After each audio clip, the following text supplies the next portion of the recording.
और क्या plasma therapy से कोरोना भागेगा? अब इस पर लगातार जो है रिसर्च भी हो रही है और कई जगहों पर इसके पॉजिटिव रिजल्ट्स जो हैं वो भी देखने को मिल रहे हैं, जहां पर पेशेंट्स क्योर भी हुए हैं।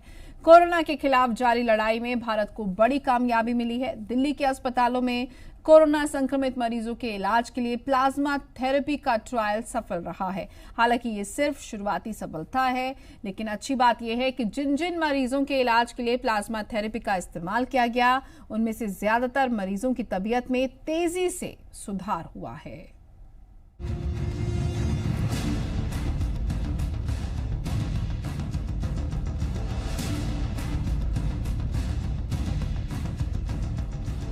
पूरी दुनिया के सामने महामारी की शक्ल में सबसे बड़ा संकट बन चुके कोरोना संक्रमण को लेकर जिस खुशखबरी का हर देशवासी को इंतजार था, शायद वो घड़ी आ चुकी है।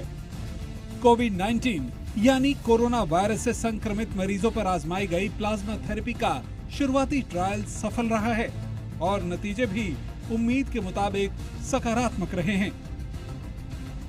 हमने पिछले कुछ दिनों के अंदर 4 मरीजों पे ट्रायल करके एलएनजेपी के 4 मरीजों पे ट्रायल करके देखा।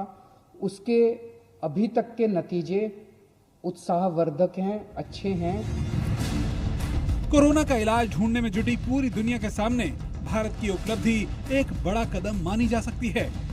हालांकि कोरोना संक्रमित मरीजों पर प्लाज्मा थेरेपी का इस्तेमाल चीन, अमेरिका और साउथ कोरिया में पहले से ही हो रहा है, लेकिन भारत में अपने पहले ही ट्रायल में प्लाज्मा थेरेपी के मरीज का पूरी तरह कोरोना मुक्त हो जाना इस संकट काल में भारत की बड़ी जीत कही जा सकती है। सेकेंड स्टेज में मरीज आता है जिसमें लंग के अंदर इन्फेक्शन है पर बाकी ऑर्गन्स चल रहे हैं। उस थेरेपी के अंदर, उस स्टेज के अंदर अगर अपन प्लाज्मा दें तो हम वायरस को भी कम कर सकते हैं। कोरोना संक्रमित मरीजों पर यह ट्रायल राजधानी दिल्ली के एलएनजेपी अस्पताल में किया गया था, जहां 4 मरीजों को पहले से ठीक हो चुके कोरोना संक्रमितों के खून से लिया गया प्लाज्मा चढ़ाया गया। इसके बाद उनकी हालत में सुधार भी देखने को मिला। अभी जो 4 मरीजों को जिनको प्लाज्मा थेरेपी दी गई, उनके जो एंटीबॉडीज जो उनका सुधार हो रहा है, जो उनकी स्थिति में, वो इस तरह से है कि जैसे उनका रेस्पिरेशन रेट पहले 30 से ज़्यादा था, अब 30 से कम हो गया। सैचुरेशन पहले उनका 85 था, अब 90 हो गया। तो वो इस तरह के हमें चिन्ह दिखने शुरू हुए हैं।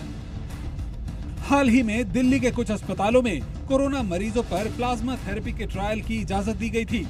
अच्छी बात यह है कि लगभग सभी अस्पतालों में प्लाज्मा थेरेपी से मरीजों की तबीयत में सुधार हुआ है।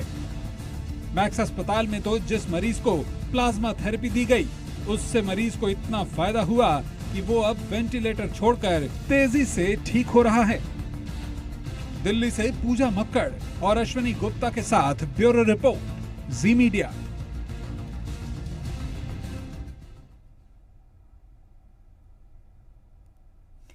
कोरोना संक्रमण का इलाज कैसे किया जाए, इसको लेकर पूरी दुनिया परेशान है, लेकिन एक तरीका जो बेहद कारगर साबित हो रहा है वो है प्लाज्मा थेरेपी, यानी खून से प्लाज्मा निकालकर दूसरे बीमार व्यक्ति में डाल देना। यह मेडिकल साइंस की बेहद बेसिक तकनीक है, जिसका इस्तेमाल दुनिया भर में करीब 100 वर्षों से हो रहा है।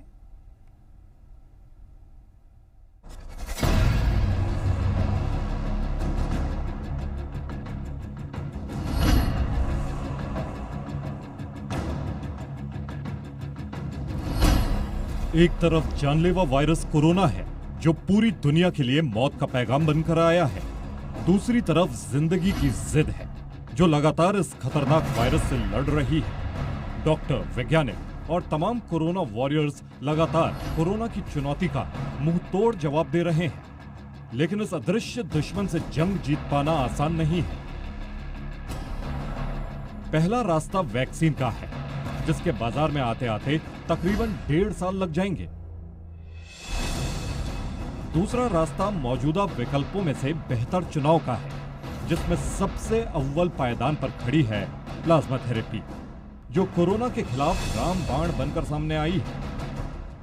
कोवैलेसेंट प्लाज्मा ट्रीटमेंट इलाज का वो तरीका है जिसमें ठीक हो चुके कोरोना मरीज के खून से प्लाज्मा निकालकर दूसरे बीमार व्यक्ति में डाल देते हैं। इससे मरीज के खून में वायरस से लड़ने के लिए एंटीबॉडी बन जाते हैं ये एंटीबॉडी वायरस से लड़कर उन्हें मात देते हैं या कमजोर कर देते हैं।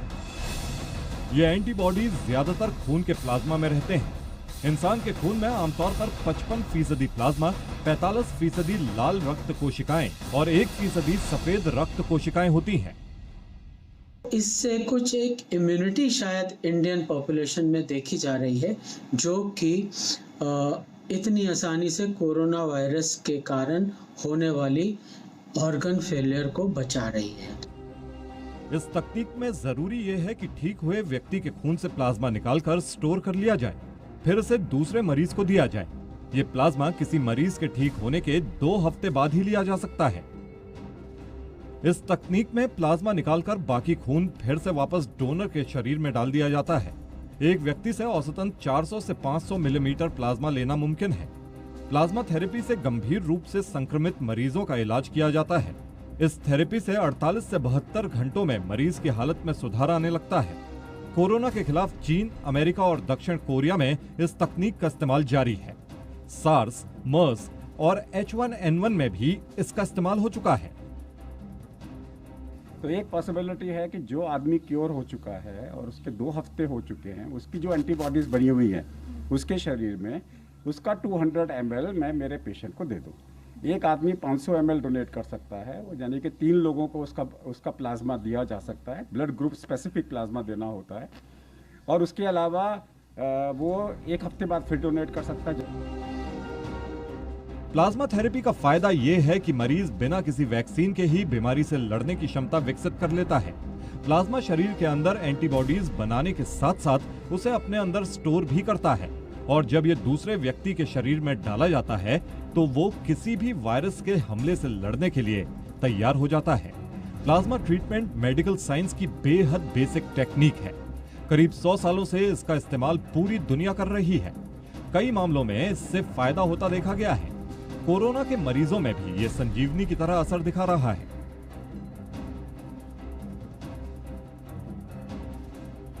ब्यूरो रिपोर्ट, जी मीडिया।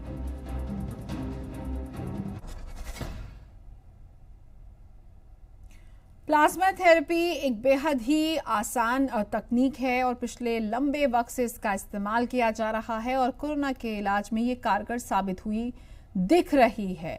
यहाँ आपको बता दें कि प्लाज्मा थेरेपी आखिरकार है क्या। जो भी व्यक्ति कोरोना से पीड़ित रहा है, संक्रमित हुआ है और उसके बाद वो ठीक हो गया है, उसके खून से प्लाज्मा निकाला जाता है। और इसमें आपको बता दें कि अगर आप कोरोना पॉजिटिव थे और अगर आप प्लाज्मा थेरेपी के लिए अपना प्लाज्मा डोनेट करना चाहते हैं तो आपके शरीर से खून बाहर आएगा, लेकिन वो खून आपके शरीर में वापस भी चला जाएगा प्लाज्मा को उसमें से निकालने के बाद। यानी कि आपको कोई ब्लड लॉस नहीं होगा, लेकिन आप न जाने कितने लोगों को इस खतरनाक बीमारी से बचाने में मदद कर सकते हैं।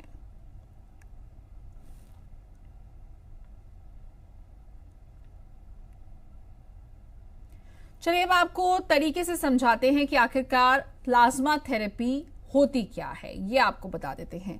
आपको बता दें कि संक्रमण ठीक होने पर शरीर में एंटीबॉडीज बनती हैं और एंटीबॉडी से दूसरे मरीजों का इलाज जो है वो मुमकिन है।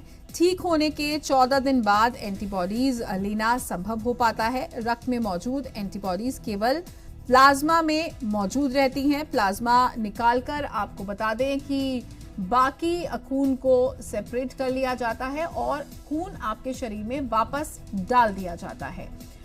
औसतन 400 से 500 ml प्लाज्मा लेना मुमकिन होता है। प्लाज्मा से गंभीर रूप से संक्रमित मरीजों का इलाज संभव है।